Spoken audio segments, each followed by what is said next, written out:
یوسفوف کاتب حجتنگار شورای علمان دانشگاه دولتی خوجند به نام اکادمیک باباجان غفورов در سن 42 از کرونا ویروس جان باخته است. جنازه او را روز 26 ایول ساعت 11 در آرامگاه گنبد قاشق به خاک سپاریدند.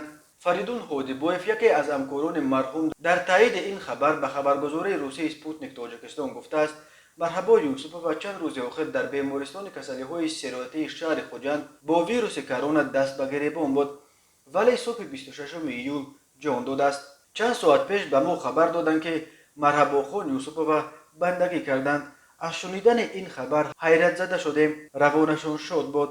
بهترین همکار ما بودند. در جاده حجتنگاری بی‌نظیر بودند.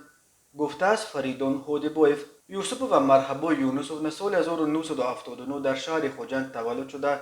بعد از ختم شعبه روزنامه‌نگاری دانشگاه دولتی خوجند به نام اکادمیک باباجان غفورov فعالیت مهنتیش را در شعبه اسپرانتور امین دانشگاه آغاز نموده است. بعدا کاتب شورای علمان دانشگاه شده و چند سال در همین یک وظیفه کار کرده است. او در زمان 5 رکتور کاتب حجتگزار بود.